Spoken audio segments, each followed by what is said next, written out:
si una gastritis es, si hay o no hay gastritis, primero es tener un corte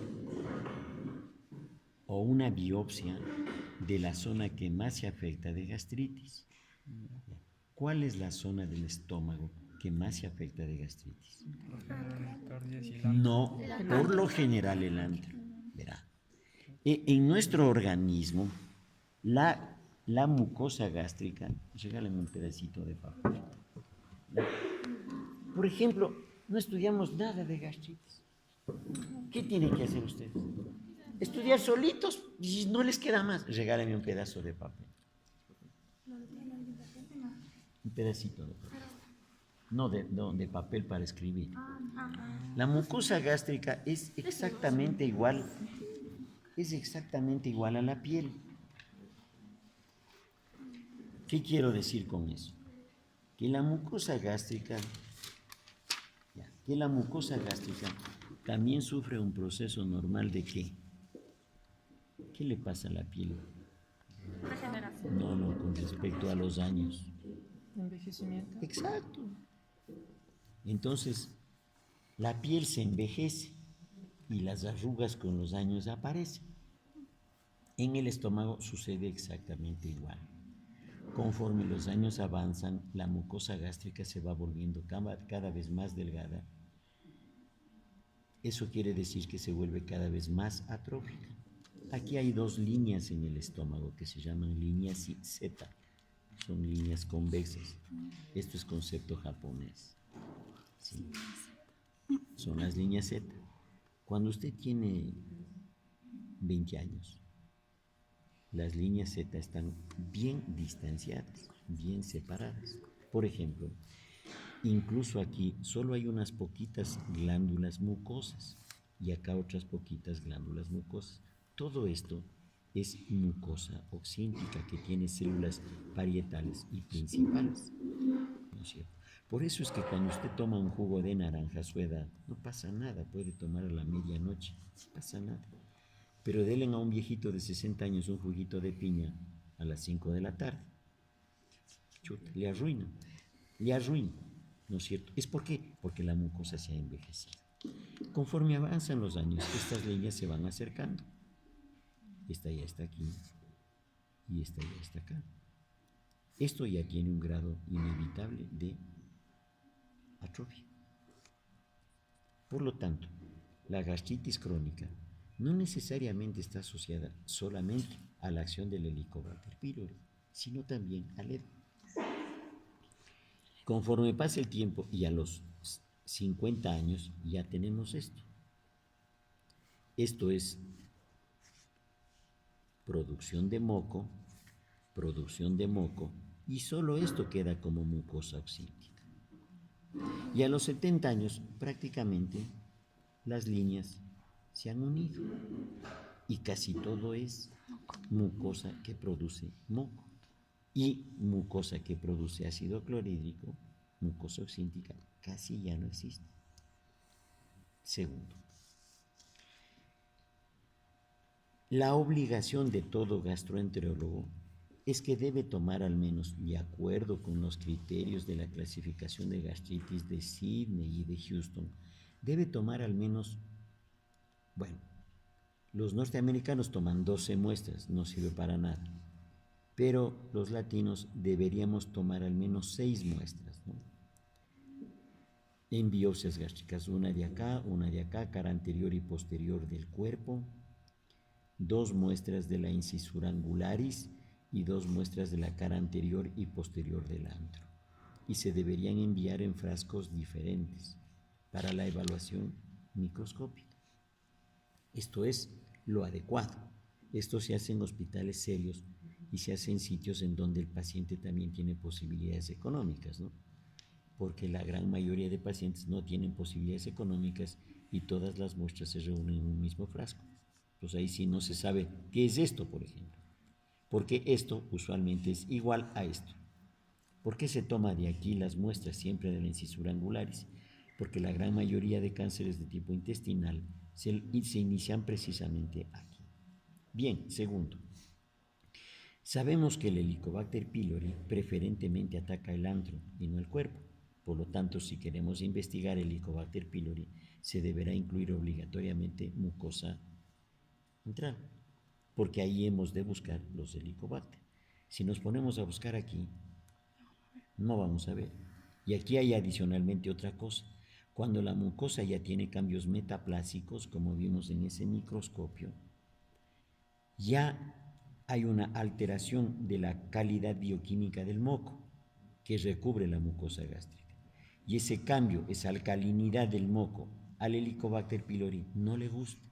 Por ejemplo, por lo tanto, todas las mucosas gástricas con metaplasia intestinal no están colonizadas ya por el Helicobacter pylori.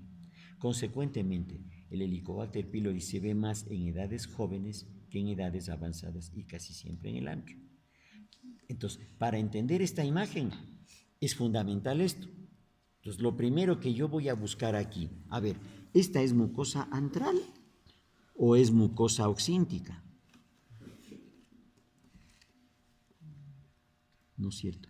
Hasta aquí no veo ni una célula parietal.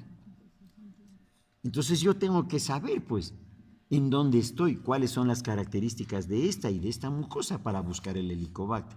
Si yo no he visto en mi vida una célula parietal o una célula principal, ¿cómo voy a diferenciar la mucosa del cuerpo con la mucosa del antro? Imposible, ¿no es cierto? Entonces yo les decía que con la tinción de Giemsa, las células parietales y principales se ven un citoplasma intensamente azul.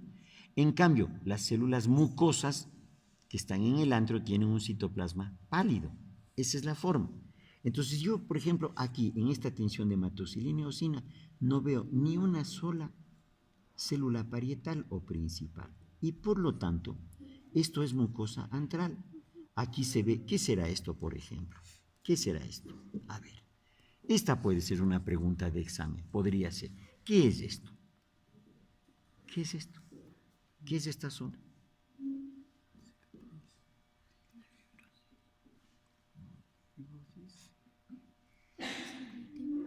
Tejido conectivo, fibrosis, ¿qué más?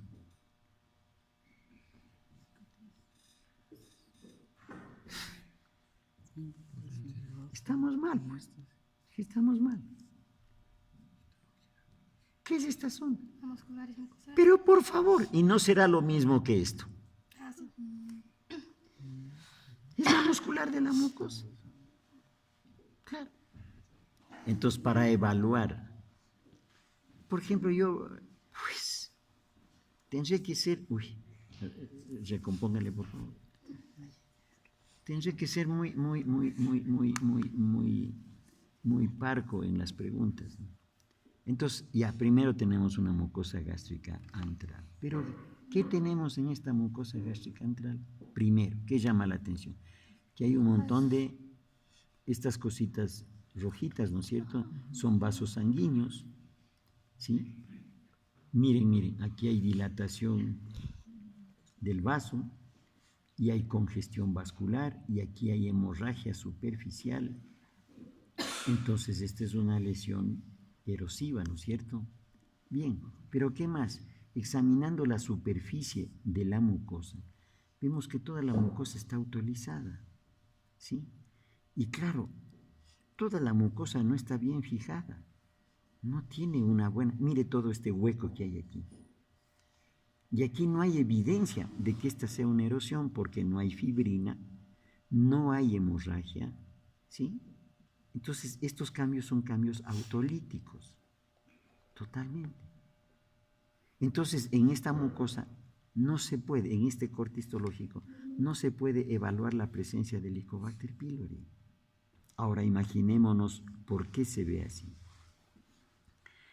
Este estómago puede ser producto de una autopsia o producto de una cirugía convencional por cualquier cosa, ¿no es cierto? Entonces el cirujano reseca el estómago y saca el estómago. Los bordes del estómago vienen sellados con unas grapas, ¿sí? El momento en que reseque el estómago, ¿las células siguen funcionando o no? Sí, funcionan por poco tiempo, pero funcionan. Y Imaginémonos lo mismo con la vesícula biliar. El cirujano saca la vesícula, sella el conducto cístico y manda la vesícula al laboratorio. La bilis sigue funcionando dentro de esa vesícula, ¿sí o no? Sí. Pero sí. ¿Qué hace la bilis? ¿Cuál es la función de la bilis? Las grasas. O sea, la función de la bilis es desdoblar las cadenas de lipoproteínas y proteínas, hacerles más pequeñitas, ¿no es cierto? O sea, tiene una acción proteolítica, ¿sí o no? Pero claro, entonces esa misma acción sobre la mucosa gástrica, sobre la mucosa de la vesícula, le destruye. Entonces, si usted estudia esa vesícula de un día para otro, ya no encuentra una buena mucosa, es como esto, autolizado. Igual es en el estómago, aquí hay producción todavía de ácido clorhídrico y en consecuencia si usted no procesa rápido esto, se daña. Por eso, lo que se ve en la biopsia es diferente a lo que se ve en un corte histológico. La biopsia se debe poner inmediatamente sobre el formol y el tejido de esa manera se preserva. Por lo tanto, aquí hay varios problemas. Primero, esta es una gastritis crónica erosiva, activa. ¿Por qué se dice que es eso? Porque hay congestión, extravasación sanguínea, dilatación vascular,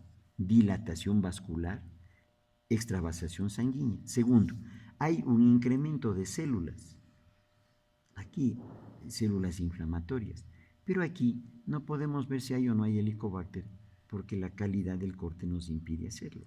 El diagnóstico entonces es que esta es un segmento de antro gástrico, ¿no es cierto?, con una gastritis crónica erosiva que no es atrófica, porque miren ustedes, a cada una de estas las glándulas se meten como un tirabuzón hasta la muscular de la mucosa.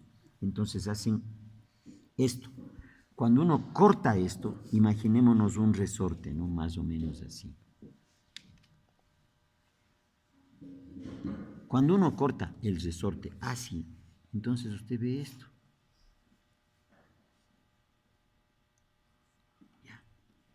Cuando la gastritis cuando la gastritis es crónica atrófica, no deben haber deben haber menos de 4 curvaturas, 4 o menos.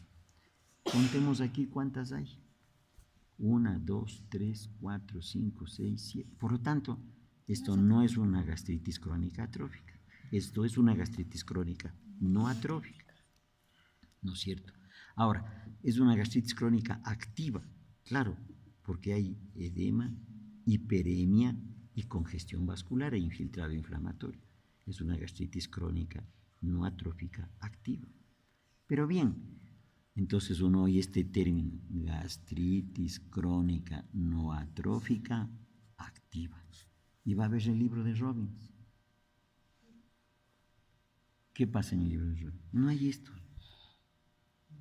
No hay esto. Entonces, como no hay esto, digo, qué pena, o sea, no hay. No sé. Entonces usted va al hospital y recibe un informe histopatológico, el que le ponen esto, y usted dice, no sé, porque eso no está en Robbins. Claro.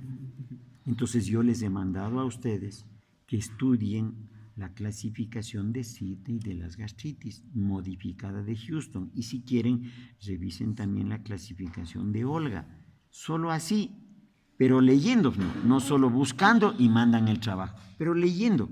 Nadie me ha hecho una pregunta sobre la clasificación. A los 2 grupos que les dije, nadie. Ahora, de una vez me anticipo. Por favor, para el próximo miércoles, revisen la clasificación del carcinoma temprano del estómago. La clasificación japonesa del carcinoma temprano del estómago. Revisen. Entonces, eso no está en Robbins. Claro. Y no está clara la histogénesis del cáncer gástrico en Robbins. Entonces uno tiene que revisar. O sea, yo sí entiendo que ustedes tienen otro pocotón de materias que estudiar, yo sí entiendo. Pero ustedes tienen que buscar el tiempo para estudiar, o sea, buscar. Resulta que si aceptamos las designaciones de las autoridades, los exámenes deberían ser en la semana de las fiestas de Quito. ¿Será eso justo? Bueno, o sea, si es que hay fiestas de Quito, ¿no? O sea, porque vivimos una apatía de fiestas de Quito, pero, o sea, terrible, terrible. Ni a nadie sabe que estamos en fiestas de Quito, nadie sabe. Entonces, un deterioro. No, también es bueno divertirse, no solamente es bueno pasarse estudiando todo el tiempo, también es bueno divertirse. O sea, hay que darle tiempo al tiempo, eso es todo. Se acabaron los toros y se acabaron las fiestas de Quito.